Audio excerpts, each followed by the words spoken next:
পরিবেশ যদি আমরা ধ্বংস করি সেটা কিন্তু একটা শাস্তিযোগ্য অপরাধ। সারা পৃথিবীতেই কিন্তু পরিবেশ দূষণের জন্য উচ্চমাত্রায় শাস্তি আছে। আমাদের যে পরিবেশ দূষণের যে আইনগুলো আছে এবং যে ধরনের অর্থদণ্ড আছে সেগুলো খুবই মিনিমাল একটা বিষয়। আরেকটা বিষয় হচ্ছে যে পরিবেশ আইনে কারো শাস্তি হয়েছে এমন কোনো উদাহরণ আমরা খুঁজলে পাবো না। তাহলে আপনি যদি একটা নদী ধ্বংস করে দেন, একটা খাল ধ্বংস করে দেন, নদী প্রবাহ বন্ধ করে দেন, তাহলে যদি আপনার শাস্তি না হয় নাম কাওয়া আসতে 1 লক্ষ 2 লক্ষ 5 লক্ষ টাকা জরিমানা, এইটা দিয়ে তো আসলে আপনি এই শাস্তিগুলো মানে এই ধরনের অপরাধ বা পাপকে আপনি দমাতে পারবেন না। বাইরের দেশে এমনও আছে আপনি পরিবেশ দূষণ করলে 10 বছর 15 বছর 20 বছর কারাদণ্ড হয়, সরাসরি জেল, আপনি কোনো অর্থদণ্ড মাপ পেতে পারবেন না। এবং আমাদের হাইকোর্টের যে ডিরেকশনস, হাইকোর্ট বলছে যে কোনো জলাশয়, নদী, পানি, বন এগুলো ধ্বংস করা হচ্ছে জীবন্ত সত্তা, এদেরকে বলে বলছে যে এগুলো মানে পরিবর্তন করা যাবে না। তাহলে জীবন্ত সত্তাকে যদি আপনি গলা টিপে মেরে ফেলেন তাহলে তো অবশ্যই একটা মানুষ হত্যা করার তো হচ্ছে একজন মানুষ, আর আপনি যখন এই ধরনের একটা নদী ধ্বংস করে দিচ্ছেন তখন শয়ে শয়ে মানুষ ধ্বংসপ্রাপ্ত হচ্ছে, একটা কমিউনিটি ধ্বংসপ্রাপ্ত হচ্ছে, কমিউনিটি মানুষের পাশাপাশি প্রতিবেশ ধ্বংস হচ্ছে।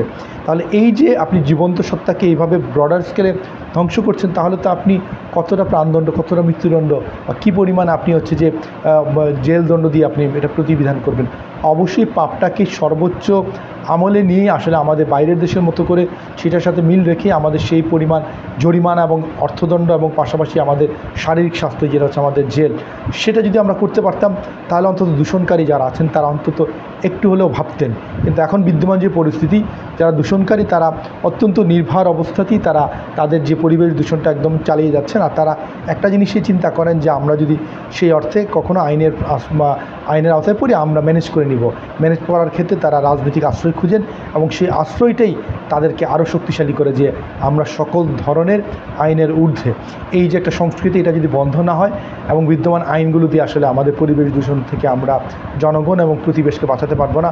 আমাদের আইনগুলোর শুদ্ধি দরকার এবং একই সাথে আইনের সঠিক বাস্তবায়ন দরকার। সেটার জন্য অবশ্যই রাজনৈতিক সংস্কারের প্রয়োজন। সেটা দাঁড়ালেই আসলে সকল ধরনের পলিউশনের বিরুদ্ধে রাষ্ট্র সোচ্চার হবে। রাষ্ট্রের পুলিশ বাহিনী, জেলা প্রশাসন, পরিবেশ অধিদপ্তর কিংবা রাজধানী উন্নয়ন কর্তৃপক্ষ বা সিটি কর্পোরেশন সবাই কিন্তু তখন সাধারণ মানুষের পক্ষে কথা বলার কথা। এখন উল্টা দেখা যাচ্ছে যে সাধারণ মানুষ ভয়ে তটস্থ থাকে যে একটা ইন্ডাস্ট্রিয়ালিস্টের বিরুদ্ধে সে যে একটা কমপ্লেন করবে, এই কমপ্লেন করার মতো নৈতিক জায়গাটা দুর্বল হয়ে গেছে। বরঞ্চ রাষ্ট্র তাদেরকেই বলে ট্যাক্স পেয়ার, তারা এই নামটা দিয়ে তাদেরকে সে অর্থে প্রমোট করা হয়। কিন্তু তারা যে জনগণের উপরে বার্ডেন হয়েছে অনেকের প্রতি, এই বিষয়টাকে আমরা সেভাবে এখন আর নিয়ে আসতে পারছি না। এই জন্য রাজনীতির একটা পট পরিবর্তন দরকার, যেখানে যারা পরিবেশ বিধ্বংসী কর্মকাণ্ডের সাথে জড়িত তারা কোনো ধরনের প্রতিনিধিত্বশীল, সেটা এমপি হোক, ইউনিয়ন পরিষদের চেয়ারম্যান হোক, সেটা হতে পারবে না।